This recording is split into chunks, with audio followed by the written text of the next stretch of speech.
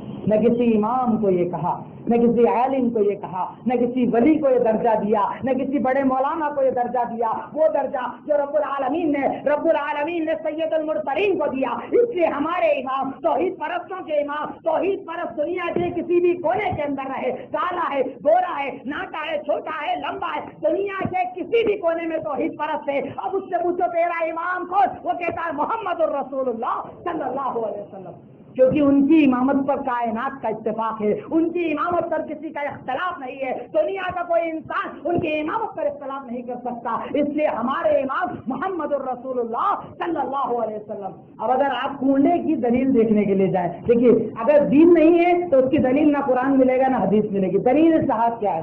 ہم کیوں کنڈے منائیں؟ کنڈے منانے کی فضیلت میں بھی واقعہ اور نہیں کیا تو اس کے رد میں بھی واقعہ۔ حکایات عجیب نام کی ایک کتاب جس کے اندر اس واقعے کو ذکر کیا گیا، جسے لکڑ ہارے کی کہانی بھی کہا جاتا ہے۔ لکڑ ہارے کی کہانی مختصراً ذکر کر رہا ہوں تاکہ اس مسجد سے باہر کوئی آپ کے سامنے کنڈے کی فضیلت، کیونکہ دیکھیے میں اکثر یہ بات کہتا ہوں کہ اللہ کے لیے آپ دین کے اگر سیکھنے اور سکھانے والے ہیں، سب سے پہلے اپنے دلوں کو خالص کرو کہ جو لوگ کنڈے بناتے ہیں وہ میرے دشمن نہیں ہیں، وہ میرے دشمن نہیں، وہ دین سے جاہل ہیں، مجھے ان تک دین پہنچانا ہے انشاءاللہ۔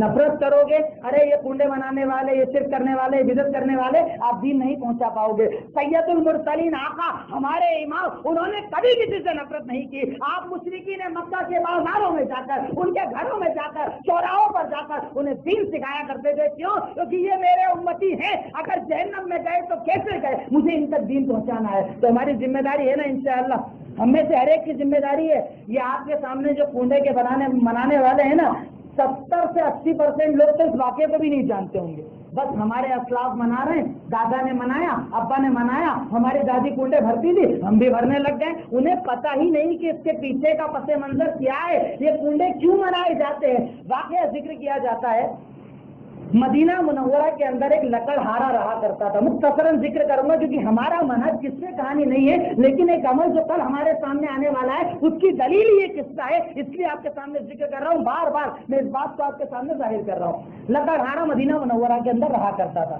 بیوی بچوں کے ساتھ، انتہائی زیادہ غربت کا عالم، پریشانی کا عالم تھا، بہت زیادہ پریشان تھا، مدینہ میں رہ کر اس کا گزارا نہیں ہو رہا تھا، اس کا گھر ایک وزیر اس زمانے کے اندر وزیر کا بہت بڑا بنگلہ تھا, بہت بڑا محل تھا, اس کے پاس وہ رہا کرتا تھا انتہائی زیادہ غربت کے اندر. اب اس کا گزارا نہیں چل رہا تھا, وہ کیا کرتا ہے, گھر چھوڑ کر چلے جاتا ہے, کسی اور شہر میں جاؤں گا, محنت کروں گا, کاروبار کروں گا اور اپنے گھر والوں کے لیے پیسہ بھیجوں گا. اب وہ ایک اور شہر کے اندر گیا, اتفاق سے وہاں پر بھی اس کے حالات نہیں سدھرے. یہ کتاب حکایات عجیب کے اندر پورا واقعہ مولانا محمود الحسن ندوی صاحب نے کنڈے کی حقیقت نام کی کتاب کے اندر پورے اس واقعے کو دلیلوں کے ساتھ ذکر کیا کہ یہ واقعہ کیوں غلط ہے, پورا ثابت کیا. اگر آپ چاہیں تو نیٹ پر وہ کتاب نکال کر اس کتاب کو بھی پڑھ سکتے ہیں. اور یہ آدمی چلا جاتا ہے مدینہ چھوڑ کر, اتفاق سے جہاں پہنچتا ہے وہاں پر بھی اس کا گزارا نہیں ہوتا ہے, پریشانی کا عالم, بس اپنا کھا لے وہی بہت ہے. تقریباً 12 سال تک وہ آدمی گھر سے دور رہتا ہے. ادھر اس کی بیوی اور بچے پریشانی کے عالم میں. اب بیوی کیا کرتی ہے, وزیر کے محل کے اندر جاتی ہے کہ میرا ایسا ایسا معاملہ ہے, پریشانی کا عالم ہے, آپ مجھے اپنے گھر کے اندر کوئی نوکری دے دیجیے. وزیر کی بیوی جب دیکھتی ہے اتنا پریشان انسان ہے, اتنی پریشان یہ عورت ہے, بچے اس کے ساتھ ہے, جھاڑو کا کام اس کو دے دیتی کہ آپ میرے یہاں صاف صفائی کا کام کیا کرنا. مختصر ذکر کر رہا ہوں, اس کے اندر بھی نہ جانے کتنے ولایت کے واقعات بیان کیے گئے, مختصراً ذکر کر رہا ہوں. اب وہ عورت کہتی ہے کہ ایک مرتبہ شوہر تھے نہیں, شوہر بھی چلے گئے, سالوں گزر گئے. ایک مرتبہ وہ کہتی ہے کہ میں جھاڑو لگا رہی تھی, اتفاق سے کن کا گزر ہوتا ہے, امام جعفر صادق رحمۃ اللہ علیہ کا. اپنے ساتھیوں کے ساتھ آپ وہاں سے گزر رہے تھے, میں وہیں پر جھاڑو لگا رہی تھی محل کے کارنر کے اوپر, آپ وہاں پر رک جاتے ہیں اور ایک سوال کرتے ہیں, ساتھیوں بتاؤ آج کون سی تاریخ ہے؟ کہا رجب کی 21 تاریخ ہے. کل کون سی تاریخ ہے؟ 22 تاریخ آنے والی ہے. کہا کہ اگر تم میں سے کوئی انسان 22 رجب کے دن کنڈے کے اندر کھیر بنائے گا اور پونیاں بنائے گا اور اس کھانے کے اوپر میرے نام کی نیاز دے گا, اس کا جو بھی مسئلہ ہے اللہ حل کر دے گا, کاروبار کی تنگیاں دور کر دے گا. اور اگر اس کا مسئلہ حل نہ ہو تو وہ میدان محشر میں آ کر میرا دامن پکڑ کر مجھ سے سوال کر سکتا ہے. یہ واقعہ بیان کیا جاتا ہے کنڈے کی فضیلت کے اندر. اب اس عورت نے جب اس چیز کو سنا, اگلے دن 22 رجب آنے والی ہے, نہا دھو کر تیار ہو کر بالکل پاک صاف ہو کر ایک چادر کو بچھایا, 22 رجب کے دن یہ عمل کیا. اب اس کا یہ عمل کرنا تھا, بیان کیا جا رہا اس کا یہ عمل کرنا تھا. اس کا شوہر جو جنگل میں جا کر لکڑیاں کاٹا کرتا تھا, لکڑی کاٹتے کاٹتے اس کی کلہاڑی زمین پر گرتی ہے. اب زمین پر جب کلہاڑی گرتی ہے آواز کیسی آئے گی؟ ہلکی سی آواز آئے گی. لیکن اگر زمین کے اندر گڑھا ہو, نیچے اگر گڈھا ہو تو آواز الگ آتی ہے. وہ کہتا ہے کہ کلہاڑی گری تو آواز الگ ٹائپ کی آئی.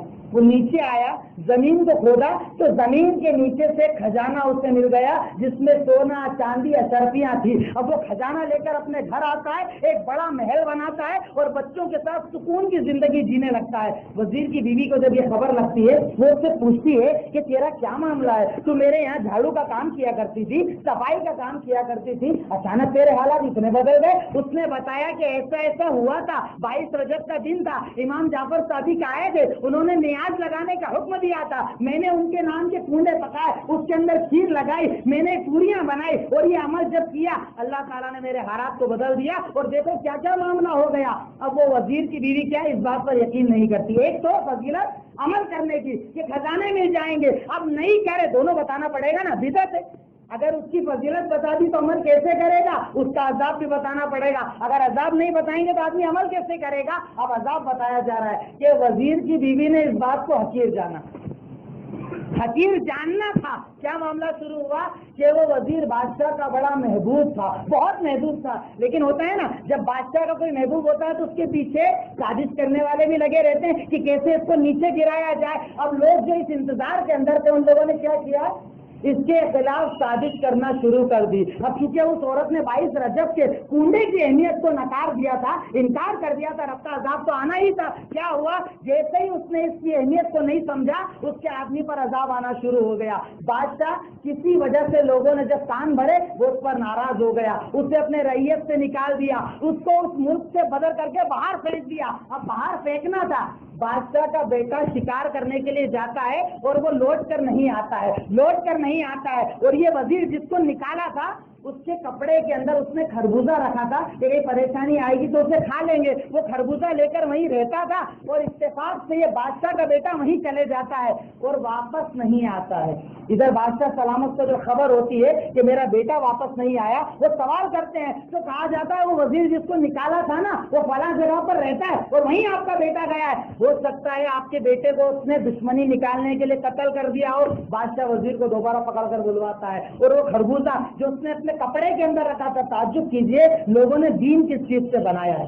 اہمیت سنتے ہیں نا, رجب جو نہ منائے وہ کتنا بڑا گنہگار, منانے والا کتنا ثواب والا. کل آپ دیکھیں گے صبح سے محفلیں سب جائیں گی, گھروں کے اندر دعوت دی جائے گی, آئیے ہمارے گھر, آئیے ہمارے گھر, فلاں نیاز ہے, یہ معاملہ. اور اس کے پیچھے بنیاد دیکھیے کہ بنیاد کس سے بنایا گیا. ہم الحمدللہ اہل سنت والجماعت, ہم کتاب اور سنت کے ماننے والے, جب ہمارا بچہ نماز پڑھتا ہے اور پوچھا جائے تو نماز کیوں پڑھتا ہے, وہ کہتا ہے میرے رب نے قرآن میں کہا کہ نماز قائم کرو. ہمارا بچہ جب رمضان کا روزہ رکھتا ہے, پوچھا جائے تو روزہ کیوں رکھتا ہے, وہ کہتا ہے میرا رب نے قرآن میں کہا کہ تم لوگوں پر رمضان کے روزوں کو فرض کیا گیا ہے. ہمارے بچے سے پوچھا جائے تو حج زکات کے معاملات کیوں ادا کرتا ہے, وہ کہتا ہے ہمارے رب نے قرآن میں کہا, ہمارے نبی نے حدیث میں کہا. اور یہ بدعت, اس پر عمل کرنے والے سے پوچھو گے وہ قصہ آپ کے سامنے بیان کرے گا, کہانی آپ کے سامنے بیان کرے گا. اب وزیر کو بلایا جاتا ہے بادشاہ سلامت کے سامنے, چونکہ اس نے 22 رجب کے پھولوں کو نہیں بھرا تھا. وہ جیسے ہی خربوزے کا کپڑا کھولا جاتا ہے اس میں بادشاہ کے لڑکے کا سر نظر آتا ہے لوگوں کو. تو خربوزہ نہیں, کیا ہے, بادشاہ کے لڑکے کا سر ہے. اب اسے پکڑ کر صبح پھانسی دی جائے گی, دونوں کو قید کر دیا جاتا ہے. تب وزیر کی بیوی کو یاد آتا ہے کہ ابھی آج بھی 21 رجب ہے, آج پھر 22 رجب یعنی کل آنے والی ہے. واقعہ یاد آتا ہے, شوہر سے بتاتی ہے کہ ایسا ایسا ہوا تھا, مجھے کسی نے بتایا تھا 22 رجب کی نیاز کی فضیلت کہ امام جعفر صادق کے نام کی اگر کھیر بناؤ گے مسئلے حل ہو جائیں گے. کہا بس یہ 22واں دن لگ گیا, کر وہ عمل. اب رات سے وہ عمل کرتی ہے, صبح جب بادشاہ کے سامنے آتے ہیں, ان کے آنے کے پہلے بادشاہ کا بیٹا دوبارہ واپس لوٹ جاتا ہے. کپڑا کھولا جاتا ہے تو سر کی جگہ خربوزہ نظر آتا ہے. استغفر اللہ. یہ دلیل ہے رجب کے کنڈے منانے کی, اور اگر کوئی نہیں منائے اس کے نہ منانے کا آزادی. مختصراً بیان کیا, اس میں بھی نہ جانے کتنی ولایتوں کا ذکر ہے, فضیلتوں کا ذکر ہے, دوسرے معاملات کا ذکر ہے. آپ پورے واقعے پر اگر غور کرو, سب سے پہلی چیز, امام جعفر صادق پیدا ہوئے رمضان کے اندر اور آپ کا انتقال ہوا شوال کے اندر. آپ کی پیدائش رمضان سن 80 ہجری کے اندر. جاہلوں کی جہالت کو دیکھو, سن 80 ہجری کے اندر مدینہ, اس عرب کے اندر کیا چلتا تھا, بادشاہت چلتی تھی یا عمارت چلتی تھی؟ ہمارے بچے بھی جانتے ہیں, بنو امیہ کا دور تھا. بنو امیہ کا دور یعنی عمارت کا دور. اس زمانے میں بادشاہت نہیں پائی جاتی تھی, نہ بادشاہ تھا نہ وزیر تھا. سن 80 ہجری کی بات کی جا رہی ہے, نہ بادشاہ تھا نہ وزیر تھا. اور مدینہ کے اندر بادشاہت کس زمانے کے اندر آئی, بادشاہت اس زمانے کے اندر نہیں آئی. سن 80 ہجری کے اندر امام جعفر صادق رمضان کے اندر پیدا ہوئے. جب تک آپ حیات رہے, تقریباً 80 سال کی آپ کی زندگی, اس 80 سال کے دور کے اندر بنو امیہ کا دور تھا. اس دور کے اندر کوئی بادشاہت نہیں پائی جاتی تھی, کوئی بادشاہت کا سسٹم نہیں تھا. بتائیے یہ وزیر اور بادشاہ کہاں سے لائے, یہ قصے کہانیاں کہاں سے لائے؟ اب قصہ تو لے آئے, یہ بات بتائیے کہ مدینہ کا یہ سالوں پرانا واقعہ, سن 80 ہجری کا واقعہ, آپ کو 19ویں صدی کے اندر یاد کہاں سے آیا؟ اس کے بیچ کی چینل کہاں ہے, لانے والا کہاں ہے؟ ارے اہل حدیث اگر آپ کے سامنے بیان کرے کہ سینے پر ہاتھ باندھو, رفع الیدین کرو, رفع الیدین کرنے کی دلیل, وہ بولتا ہے امام بخاری تو بعد میں آئے, ان کی دلیل کیسے مان لیں؟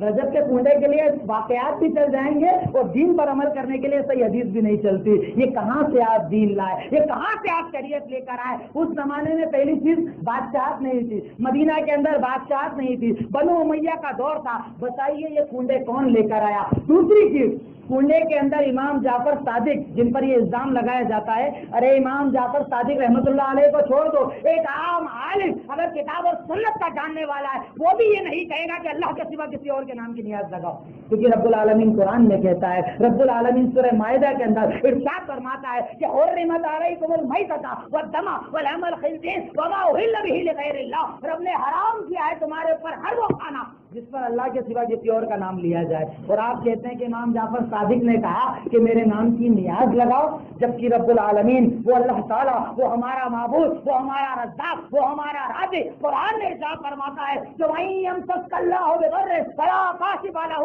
إِلَّا هُوَ وَإِن يَمْسَسْكَ بِخَيْرٍ فَهُوَ عَلَى كُلِّ شَيْءٍ قَدِيرٌ. اے لوگوں, اگر تمہارا رب تمہیں کوئی تکلیف دینا چاہے تو اس تکلیف کو کسی کا کوئی ہٹا نہیں سکتا.